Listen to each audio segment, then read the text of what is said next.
কি ভেবেছিলেন ছাগল কাঁঠাল পাতা খাচ্ছে? না, মাংসাশী প্রাণী কুকুর লতা পাতা খাচ্ছে। আর যে গাছের পাতা খাচ্ছে সেই গাছটির নাম কাকডুমুর, আর বৈজ্ঞানিক নাম হলো ফাইকাস হিপসপিডা।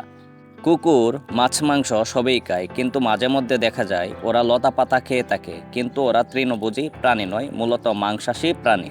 তাহলে ঘাস কেন খায় এ নিয়ে বিভিন্ন মতামত রয়েছে, কিন্তু ঘাস খাওয়ার পরপরই দেখা গিয়েছে কুকুর বমি করে থাকে।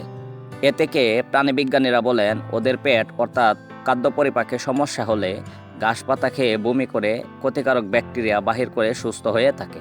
কিন্তু ওরা বোবা প্রাণী, তাই ওদের অসুখ হলে বলার মতো ক্ষমতা নেই। কিন্তু মহান আল্লাহ তাআলা তাদের অসুখ সুস্থতা করার জন্য আমাদের পরিবেশের মধ্যে হাজারো ঔষধি গাছ এইভাবে ছড়িয়ে ছিটিয়ে রেখে দিয়েছেন, যাতে ওদের অসুখ ভালো করতে পারে সেই গাছের লতাপাতা খেয়ে। 25% কুকুর ঘাস খেয়ে বমি করে, অন্যরা পেটের পরিপাকতন্ত্রের সক্ষমতা বাড়াতে লতাপাতা খেয়ে থাকে। যেহেতু কুকুর অসুস্থ থাকার সময় এই গাছের পাতা খেয়ে সুস্থ হয়, আর কুকুর পরিবেশের পচা বাসি দুর্গন্ধযুক্ত খাবার খেয়ে পরিবেশের ভারসাম্য ঠিক রাখে এবং আমাদের বিভিন্ন ব্যাকটেরিয়া থেকে মুক্ত রাখে, তাই এই গাছটি সংরক্ষণ করা আমাদের সকলের দায়িত্ব এবং কর্তব্য। আর সবাই বলে যাবেন কে কে দেখেছেন কুকুরকে এমন গাছের পাতা খেতে, আর আপনাদের আঞ্চলিক ভাষায় এই গাছটির নাম বলে যাবেন।